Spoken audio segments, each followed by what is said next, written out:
बोलो गुरुदेव भगवान की जय। प्यारे कृष्ण कन्हैया लाल की जय। गीतोपनिषद श्रीमद् भगवद गीता यथारूप द्वितीय अध्याय चल रहा है। गीता का सार और 17 श्लोक हो चुके हैं। आज 18वें श्लोक से अंतवंत इमे देहा नित्यस्योक्ताः शरीरिणः अनाशिनो प्रमेयस्य तस्मात् युध्यस्व भारत। अविनाशी, अप्रमेय तथा शाश्वत जीव के भौतिक शरीर का अंत अवश्य भावी है। अतः हे भरतवंशी अर्जुन, युद्ध करो। तात्पर्य: भौतिक शरीर स्वभाव से नाशवान है। यह तत्क्षण नष्ट हो सकता है और 100 वर्ष बाद भी। यह केवल समय की बात है। इसे अनंत काल तक बनाए रखने की कोई संभावना नहीं है।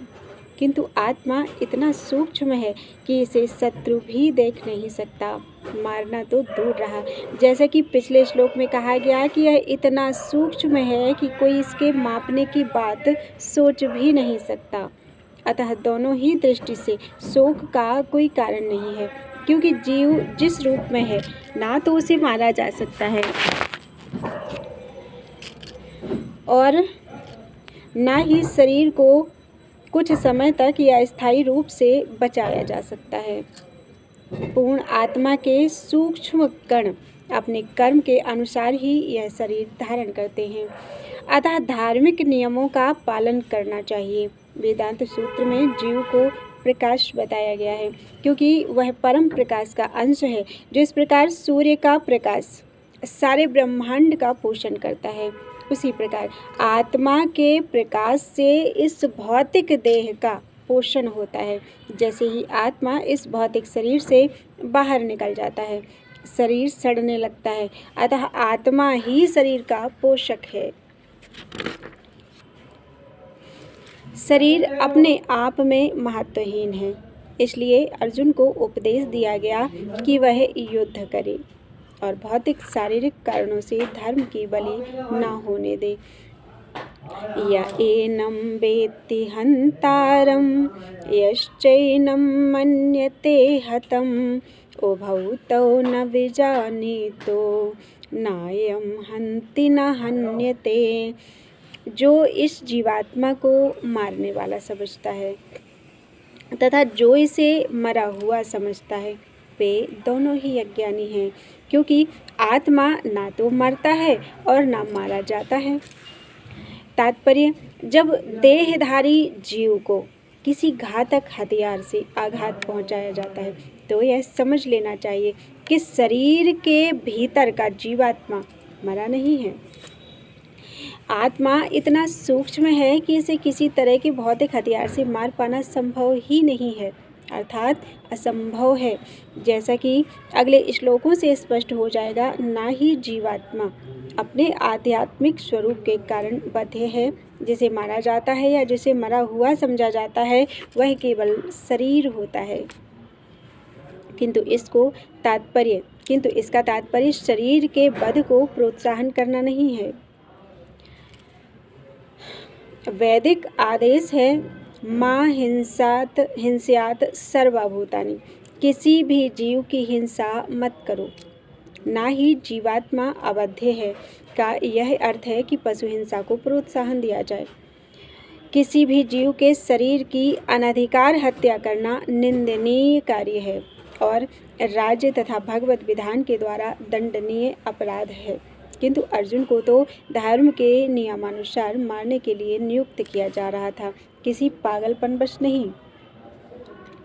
न जायते म्रियते वा कदाचिन् नायं भूत्वा भविता वा न भूयः अजो नित्यः शाश्वतोऽयं पुराणो न हन्यते हन्यमाने शरीरे।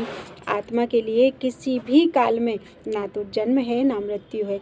वह ना तो कभी जन्मा है, ना जन्म लेता है और ना जन्म लेगा। वह अजन्मा, नित्य, शाश्वत तथा पुरातन है। शरीर के मारे जाने पर भी वह नहीं मारा जाता। तात्पर्य गुणात्मक दृष्टि से परमात्मा का अणु अंश परम से अभिन्न है। वह शरीर की भांति विकारी नहीं है। कभी कभी आत्मा को स्थायी या कूटस्थ कहा जाता है। शरीर में 6 प्रकार के रूपांतर होते हैं। वह माता के गर्भ से जन्म लेता है, कुछ काल तक रहता है, बढ़ता है, कुछ परिणाम उत्पन्न करता है, धीरे धीरे क्षीण होता है और अंत में समाप्त हो जाता है। किंतु आत्मा में ऐसे परिवर्तन नहीं होते। ना तो आत्मा जन्मता है, ना मरता है, ना बढ़ता है, ना घटता है, ना ही क्षीण होता है। तो आत्मा में ये परिवर्तन नहीं होते। आत्मा अजन्मा है। चूँकि वह भौतिक शरीर धारण करता है, अतः शरीर जन्म लेता है। आत्मा ना तो जन्म लेता है, ना मरता है। जिसका जन्म होता है उसकी मृत्यु भी होती है। और चूँकि आत्मा जन्म नहीं लेता, अतः उसका ना भूतकाल है, ना वर्तमान काल है और ना भविष्यत काल है। वह नित्य, शाश्वत तथा सनातन है, अर्थात उसके जन्म लेने का कोई इतिहास नहीं है। हम शरीर के प्रभाव में आकर आत्मा के जन्म मरण आदि का इतिहास खोजते हैं। ओम हरि। आत्मा शरीर की तरह कभी भी वृद्ध नहीं होता।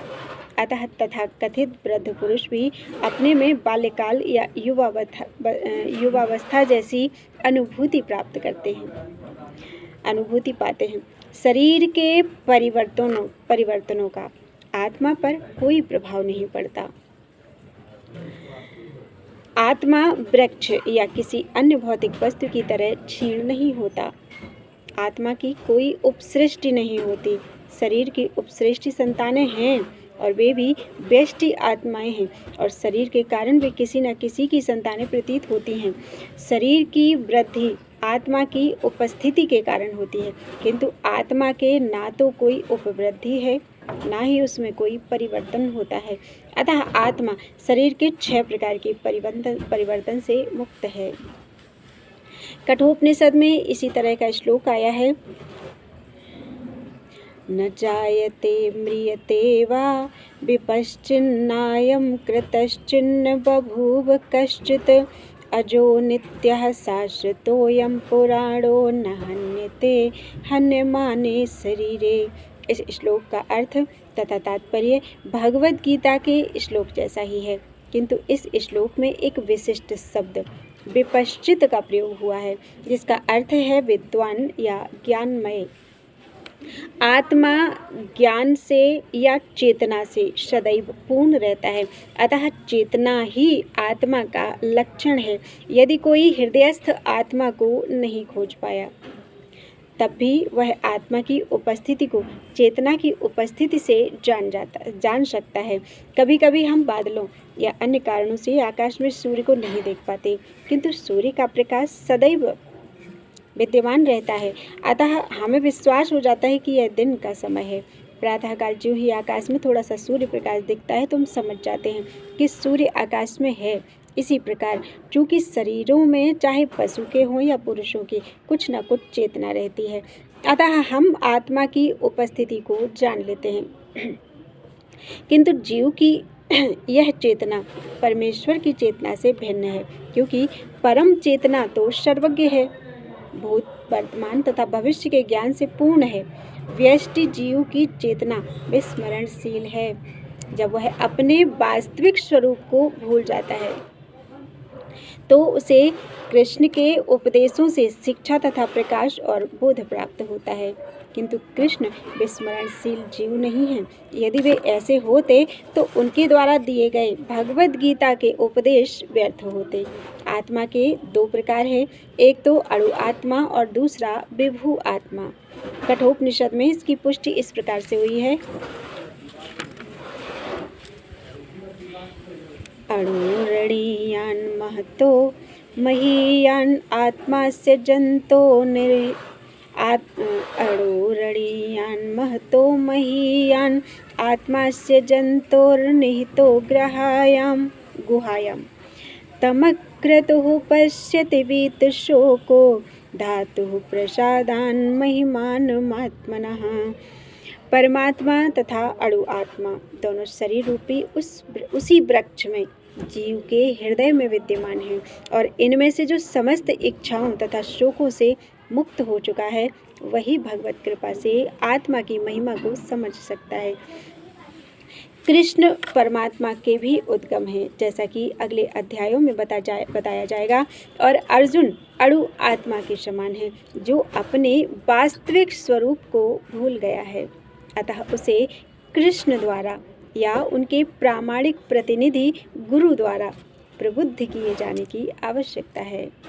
वेदा विनाशिनं नित्यं य एनं जमव्ययं कथं सा पुरुषः पार्थ कम घातयन्ति हन्तिकम्।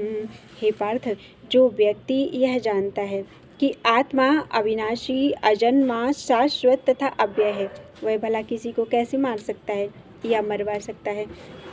तात्पर्य, प्रत्येक वस्तु की समुचित उपयोगिता होती है और जो ज्ञानी होता है वह जानता है कि किसी वस्तु का कहाँ और कैसे प्रयोग किया जाए। इसी प्रकार हिंसा की भी अपनी उपयोगिता है और इसका उपयोग इसे जानने वाले पर निर्भर करता है। यद्यपि हत्या करने वाले व्यक्ति को न्याय संहिता के अनुसार प्राणदंड दिया जाता है, किंतु न्यायाधीश को दोषी नहीं ठहराया जाता, क्योंकि वह न्याय संहिता के अनुसार ही दूसरे व्यक्ति पर हिंसा किए जाने का आदेश देता है। मनुष्यों के विधि ग्रंथ मनु संहिता में इसका समर्थन किया गया है कि हत्यारे को प्राणदंड देना चाहिए, जिससे उसे अगले जीवन में अपना पाप कर्म ना भोगना पड़े। अतः राजा द्वारा हत्यारे को फांसी का दंड एक प्रकार से लाभप्रद है। इसी प्रकार जब कृष्ण युद्ध करने का आदेश देते हैं तो यह समझना चाहिए कि यह हिंसा परम न्याय के लिए है, और इस तरह अर्जुन को इस आदेश का पालन यह समझकर करना चाहिए कि कृष्ण के लिए किया गया युद्ध हिंसा नहीं है, क्योंकि मनुष्य या दूसरे शब्दों में आत्मा को मारा नहीं जा सकता। अतः न्याय के हेतु तथा कथित हिंसा की अनुमति है। शल्य क्रिया का प्रयोजन अर्थात ऑपरेशन रोगी को मारना नहीं, अपितु उसको स्वस्थ बनाना है। अतः कृष्ण के आदेश पर अर्जुन द्वारा किया जाने वाला युद्ध पूरे ज्ञान के साथ हो रहा है, उससे पाप फल की संभावना नहीं है। वासांसि जीर्णानि यथा विहाय नवानि गृह्णाति नरोपराणि तथा शरीराणि विहाय जीर्णानि अन्यानि संयाति नवानि देहि। जिस प्रकार मनुष्य पुराने वस्त्रों को त्याग कर नए वस्त्र धारण करता है, उसी प्रकार आत्मा पुराने तथा व्यर्थ के शरीरों को त्याग कर नवीन भौतिक शरीर प्राप्त करता है। तात्पर्य, अणु आत्मा द्वारा शरीर का परिवर्तन एक स्वीकृत तथ्य है। आधुनिक विज्ञानी जन तक जो आत्मा के अस्तित्व पर विश्वास नहीं करते, पर साथ ही हृदय से शक्ति साधन की व्याख्या भी नहीं कर पाते, उन परिवर्तनों को स्वीकार करने को बाध्य हैं जो बाल्यकाल से कौमारावस्था और फिर तरुणावस्था तथा वृद्धावस्था में होते रहते हैं। वृद्धावस्था से यही परिवर्तन दूसरे शरीर में स्थानांतरित हो जाता है। इसकी व्याख्या एक पिछले श्लोक में की जा चुकी है। अणु आत्मा का दूसरे शरीर में स्थानांतरण परमात्मा की कृपा से संभव हो पाता है। परमात्मा अणु आत्मा की इच्छाओं की पूर्ति उसी तरह करते हैं जिस प्रकार एक मित्र दूसरे की इच्छा पूर्ति करता है। मुंडक तथा श्वेताश्वतर उपनिषदों में आत्मा तथा परमात्मा की उपमा दो मित्र पक्षियों से दी गई है जो एक ही वृक्ष पर बैठे हैं। इनमें से एक पक्षी अणु आत्मा और दूसरा पक्षी ईश्वर।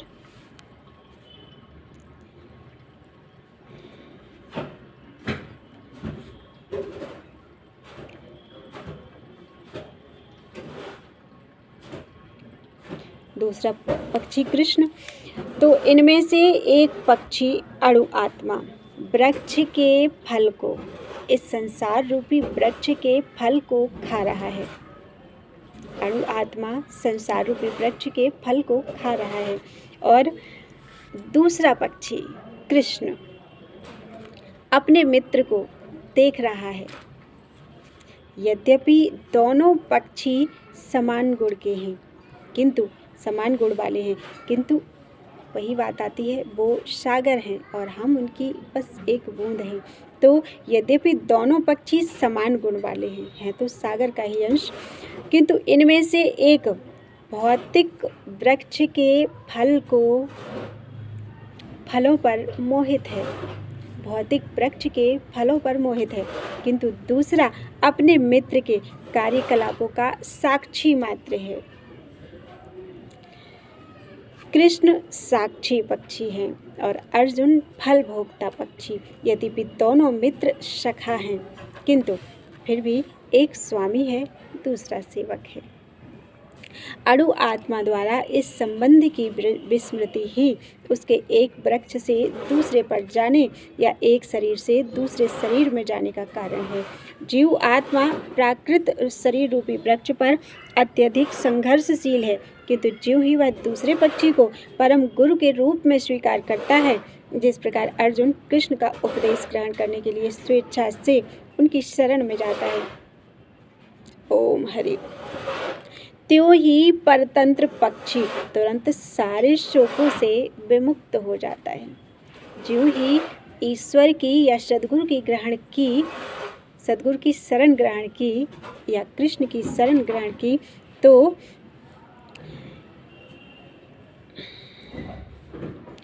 तुरंत ही जीव सारे शोकों से विमुक्त हो जाता है। मुंडक उपनिषद तथा श्वेताश्वतर उपनिषद में समान रूप से कहा गया है क्या कि समाने वृक्षे पुरुषो निमग्नो अनिशया शोचति मुह्यमानः जुष्टं यदा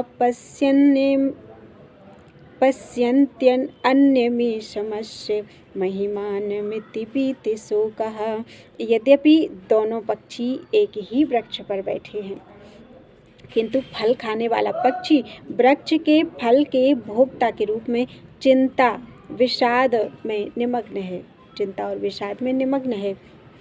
यदि किसी तरह वह अपने मित्र भगवान की ओर उन्मुख होता है और उनकी महिमा को जान लेता है, तो वह कष्ट भोगने वाला पक्षी तुरंत समस्त चिंताओं से मुक्त हो जाता है। अब अर्जुन ने अपना मुख अपने शाश्वत मित्र कृष्ण की ओर फेरा है और उनसे भगवत गीता समझ रहा है। इस प्रकार वह कृष्ण से श्रवण करके भगवान की परम महिमा को समझकर शोक से मुक्त हो जाता है। यहाँ भगवान ने अर्जुन को उपदेश दिया है कि वह अपने पितामह तथा गुरु के देहांतरण पर शोक प्रकट ना करे, अपितु उसे इस धर्म युद्ध में उनके शरीरों का वध करने में प्रसन्न होना चाहिए, जिससे वे सब विभिन्न शारीरिक कर्मफलों से तुरंत मुक्त हो जाएं। बलि वेदी पर या धर्म युद्ध में प्राणों को अर्पित करने वाला व्यक्ति तुरंत शारीरिक पापों से मुक्त हो जाता है और उच्च लोक को प्राप्त होता है। अतः अर्जुन को शोक करना युक्ति संगत नहीं है। 22 श्लोक हो गए हैं, आज के लिए इतना ही। बोलो वृंदावन बिहारी लाल की जय।